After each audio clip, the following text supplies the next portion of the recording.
जिसको ठुकराया उसी ने जिताया। जी हाँ दोस्तों, हम बात करें शशांक सिंह का, जिनके 29 गेंद पर 61 रनों के बदौलत पंजाब किंग्स ने गुजरात टाइटंस को 3 विकेट से हरा दिया है। ये वही शशांक सिंह हैं जिन्हें आईपीएल के बोली पर प्रीति जिंटा ने गलती से खेल लिया था। उन्हें लगा कि ये कोई दूसरा शशांक सिंह है, लेकिन जब बाद में उसे पता चला कि वो नहीं है तो उन्होंने बोला कि इसे वापस ले लो, मुझे ये खिलाड़ी नहीं चाहिए। पर तब तक देर हो चुकी थी और मजबूरन प्रीति जिंटा को इस खिलाड़ी को रखना पड़ा था। बट आज इस खिलाड़ी ने साबित कर दिया कि उस समय जो उसके ऊपर जो जिस तरह का बेइज्जती उसे फील हुई थी, आज उसने उसका बदला अपने बैटिंग से ले लिया और उसने साबित कर दिया कि वो उस जिस तरह से उसके साथ बेइज्जती हुई थी ये उसके साथ बहुत ही गलत हुआ था।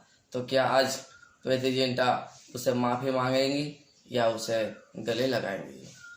बात करें इस मैच की तो यह मैच नरेंद्र मोदी स्टेडियम अहमदाबाद में खेला गया, जिसमें पंजाब किंग्स ने टॉस जीतकर पहले बॉलिंग करने का निर्णय लिया। उसका यह निर्णय स्टार्टिंग में सही भी साबित हुआ, क्योंकि रिद्धिमान साहा के रूप में गुजरात टाइटंस का पहला विकेट 29 रनों के स्कोर पर गिर गया। रिद्धिमान साहा को रबाडा ने आउट किया, लेकिन देखा जाए गुजरात टाइटंस की ओर से तो गुजरात टाइटंस की तरफ से शुभमन गिल ने सबसे ज़्यादा नॉट आउट 89 रनों के पारी खेली, मात्र 48 बॉल पर, जिसमें से 6 चौके और 4 छक्के शामिल थे। शुभमन गिल की पारी की ही बदौलत गुजरात टाइटंस ने निर्धारित 20 ओवर में 4 विकेट पर 199 रन बना लिए। शुभमन गिल के अलावा साई सुदर्शन ने भी 19 बॉल पर 33 रनों की पारी खेली, जिसमें उसके 6 चौके शामिल थे। और अंत में राहुल तेवतिया ने विस्फोटक अंदाज में 8 बॉल पर ही 23 रन बना दिए, जिसमें उसके 3 चौके और 1 छक्के शामिल थे। इन सब के पारियों के बदौलत गुजरात टाइटंस 199 रन बना सकी। बात करें पंजाब के बॉलिंग की तो पंजाब की ओर से रबाडा सबसे सफल और सबसे महंगे बॉलर रहे, जिन्होंने 4 ओवर में 44 रन देकर 2 विकेट हासिल किया। जवाबी पारी खेलने उतरी पंजाब किंग्स 19.5 ओवर में 7 विकेट खोकर यह मैच 3 विकेट से जीत लिया। और इस जीत के हीरो रहे शशांक सिंह, जिन्होंने 29 बॉल पर 61 रनों की नॉट आउट पारी खेली, जिसमें उसके 6 चौके और 4 छक्के शामिल थे। शशांक सिंह की इसी पारी की बदौलत उसे मैन ऑफ द मैच के खिताब से नवाजा गया। शशांक सिंह के अलावा आशुतोष शर्मा, जो कि इम्पैक्ट प्लेयर के रूप में आए थे, उन्होंने भी ताबड़तोड़ पारी खेली और 17 बॉल पर 31 रन बना दिए, जिसमें उसके 3 चौके और 1 छक्के शामिल थे। आशुतोष शर्मा के अलावा प्रभ सिमरन ने भी 24 बॉल पर 35 रनों की पारी खेली। बात करें पंजाब किंग्स की बैटिंग की तो पंजाब किंग्स का शुरुआत बहुत ही खराब रहा और पंजाब किंग्स का पहला विकेट 13 रन के योग पर गिर गया। शिखर धवन 1 रन बनाकर उमेश यादव गेंद पर बोल्ड हो गए। एक समय पंजाब किंग्स 70 रन पर अपने 4 विकेट खो दिए थे, जिसमें उसके जॉनी ब्रेस्टो, शिखर धवन, प्रभ सिमरन और सैम करन जैसे दिग्गज बल्लेबाज शामिल थे। उसके बाद आए शशांक सिंह, जिसका नाम किसी से शायद ही कोई गलती से सुना होगा, बट उन्होंने वो कारनामा कर दिखाया जिससे अब हर क्रिकेट प्रेमी के जुबान पर उसका नाम गूंजेगा। और वहाँ से शशांक सिंह ने छोटी छोटी शायदारियाँ करके पहले सिकंदर राजा, उसके बाद जितेश शर्मा, उसके बाद आशुतोष शर्मा, इन लोगों के साथ मिलकर पारी को आगे बढ़ाया और पंजाब किंग्स को आखिरकार यह मैच जितवा ही दिया। बात करें गुजरात टाइटंस की बॉलिंग की तो इसमें सबसे महंगे बॉलर रहे उमेश यादव, जिन्होंने 3 ओवर में 35 रन देकर 1 विकेट लिया। ये वही उमेश यादव है जिन्हें भारतीय टीम से ड्रॉप किया गया है। हमें तो समझ में नहीं आता कि उमेश यादव को आईपीएल भी क्यों खिलाया जा रहा है।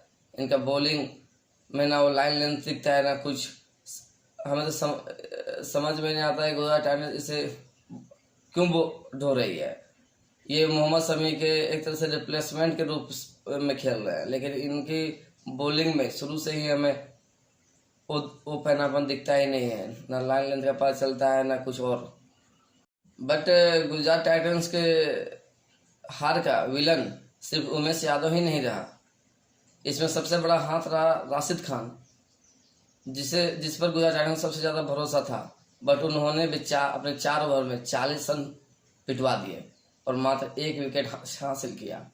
इससे आप अंदाजा लगा सकते हैं कि गुजरात टाइटंस के बॉलरों का क्या हाल रहा होगा। मोहित शर्मा, जिस पर गुजरात टाइटंस बहुत ज़्यादा ही डिपेंडेंट रहती है, उन्होंने भी अपने निर्धारित 4 ओवर में 38 रन देकर 1 विकेट लिया।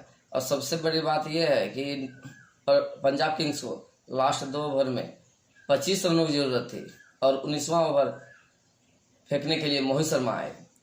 और जहां गुजरात टाइटंस ये उम्मीद कर रही थी कि 8-10 रन देकर मोहित शर्मा अपने ओवर निकाल लेंगे, उन्होंने उस ओवर में 18 रन दे दिए और मैच लगभग वहीं से ख़त्म हो गया था, क्योंकि अंतिम ओवर पर मात्र 7 रन चाहिए थे और 7 रन तो कोई भी टीम बना ही लेगी।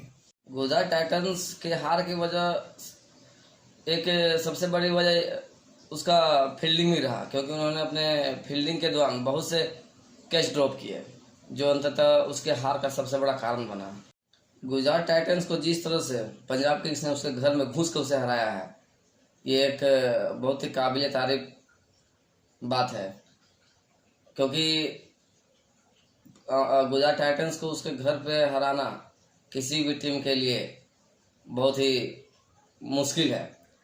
लेकिन पंजाब किंग्स ने एक अलग ही अपने नाम पर एक कारनामा स्थापित कर दिया, क्योंकि पंजाब किंग्स पहली ऐसी टीम बन गई जिन्होंने आईपीएल में 200 या 200 से ज़्यादा रन्स को चेस करते हुए जीत दर्ज की हो।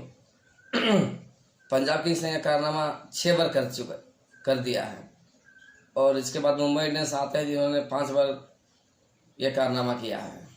देखा जाए तो गुजरात टाइटंस अपने बॉलिंग की वजह से जानी जाती है और वो अभी तक से जितने भी मैच जीतती आई है उसमें सबसे बड़ा योगदान बॉलिंग का रहा है, क्योंकि उसकी बैटिंग में तो कोई खास दिखता ही नहीं है, कोई से बैट्समैन ही नहीं दिखते जो कि वो मैच जिता दे। सुमन गिल और एक डेविड मिलर को छोड़कर पहले हार्दिक पांड्या थे, जो कि मतलब एक तरह से रीढ़ की हड्डी थे, बट जब से वो गुजरात टाइटंस छोड़कर एमआई में गए हैं ना, वहाँ एमआई को जितवा पा रहे हैं और यहाँ पर गुजरात टाइटंस का भी हालत खराब है। तो देखते हैं आगे क्या होता है, गुजरात टाइटंस और एमआई अंतिम 4 पर पहुँच भी पाती है या नहीं, ये देखने वाली बात होगी।